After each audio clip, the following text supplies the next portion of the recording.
Okay, so this is another question which comes from the community in Discord, and it was from Cell Talks, and he said, I can't remember if it's been addressed in a podcast already, but would you be able to address how you have personally handled times of low motivation, or what your recommendations for that might be?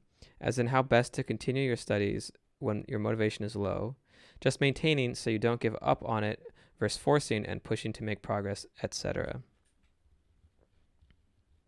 What do you Oh, do? you want me to answer? Yeah, Oh, yeah, me. yeah. Let's Okay. have you answer it. All right. Uh, I did shadow loops first of all, and the reason I do them is not to study.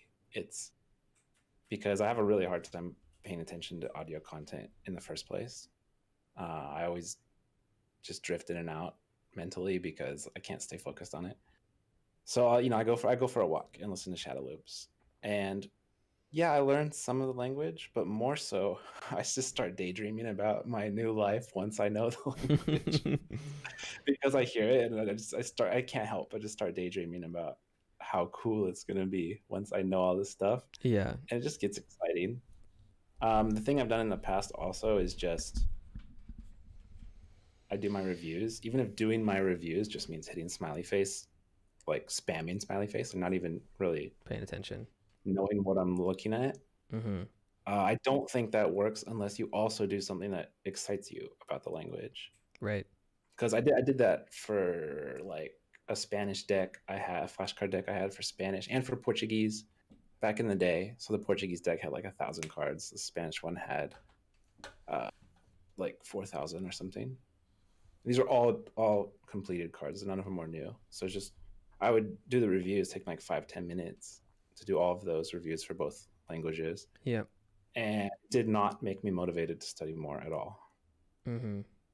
So after a few years, I was like, well, yeah, I don't think I'm going to do this anymore.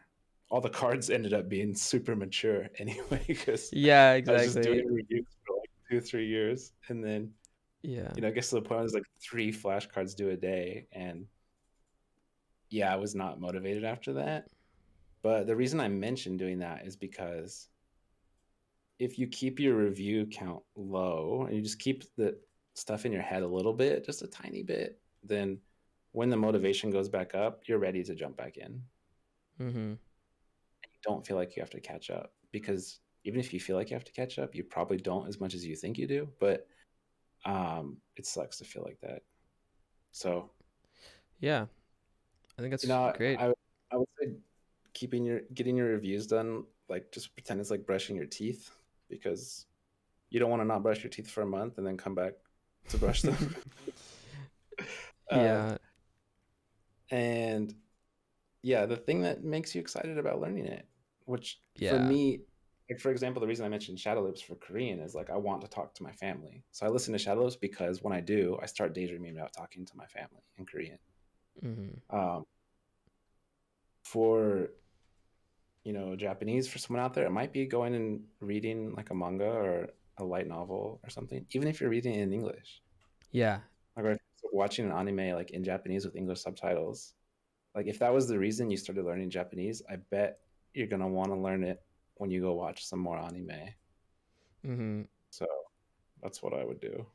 Yeah. I think that's great advice. I was essentially going to say something similar, and it's just remember and find the things that got you excited in the first place, and do some of those things, and don't stress out. Um, Maintaining that progress. Um, for the case of NativShark, it's doing reviews will keep the progress. If you want to keep the progress streak going, or the maintain streak going, you just have to get through the reviews for the day and just call it there. Maybe listen to some shadow loops, maybe don't. Um, Keep doing that, and actually, I think technically you only have to do 5 review cards in order for it to count. Don't tell anyone that, but I think that's what it is.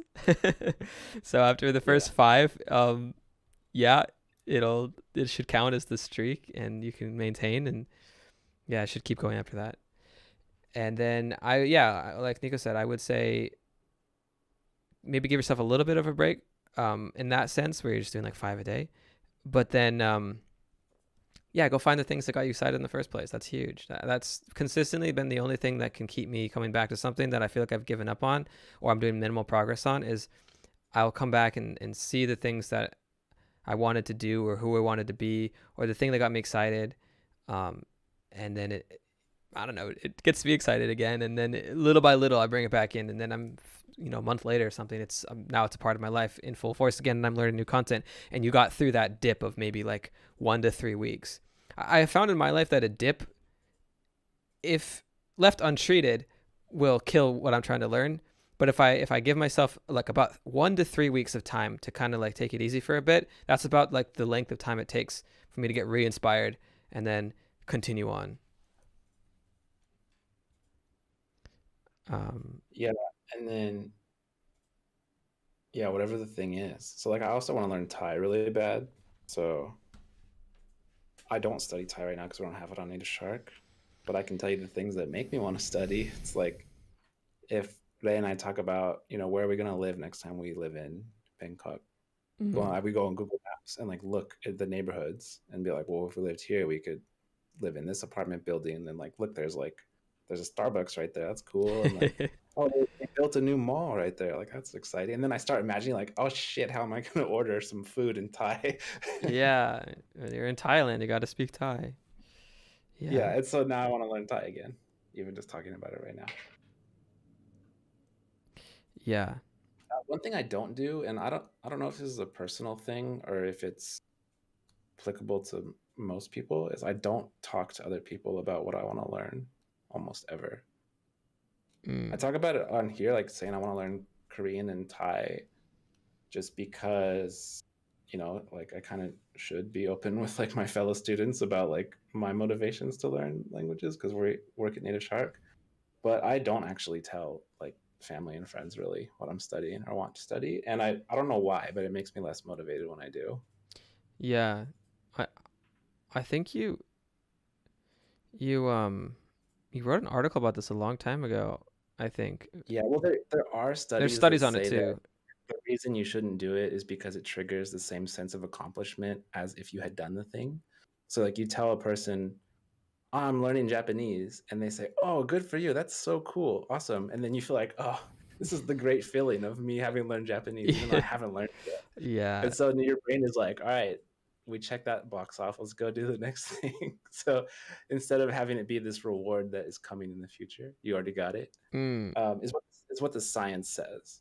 Um, so maybe that's part of it. I just know that I just feel less excited about it if I've talked about it to other people. Yeah. And I think part of might also just be the way that I respond to accountability. It's like if Mm. someone asks me, "Have you been doing X?" My initial reaction is like, "Well, I'm not going to do X anymore." Yeah, because you want me to. Hell no. You can't tell me You've that. been studying Korean every day. It's like I'm not going to study Korean, and I don't know. Like that's just a personal thing, I think. But Yes. I do not think you're the only one who feels that way. I feel that way in some extent. So for me, it depends on who the person is. So there are certain people in my life that I've identified as being beneficial for me to share what I'm working on with because they keep me accountable in a way that is good. But I don't like to just tell the open world or even most of my friends and family things that I'm trying to do for the exact same reasons that you mentioned. It doesn't feel good. But to a certain group of people, it is beneficial for me to say what I'm striving for, if that makes yeah, sense. you also need to be if you are going to tell someone about what you're trying to learn, you should be really careful about who you tell because without even meaning to, like without thinking that they're doing it, a lot of people will try to discourage you from learning the thing if they think they couldn't do it. Yeah, unfortunately so. So and a lot of people don't mean to do it. They just do it naturally. They don't realize that the reason they're saying you shouldn't do that or you won't be able to do it anyway is because that's what they think to themselves. I can't tell you how many times I've responded to emails from people who say something like, I told my mom and dad, like, I'm going to learn Japanese. And they were like, you're not going to learn it. You're just going to quit. Why would you even try? Hmm. And so they're like, if you're trying to stay motivated, like, that's not going to help Yeah. very much.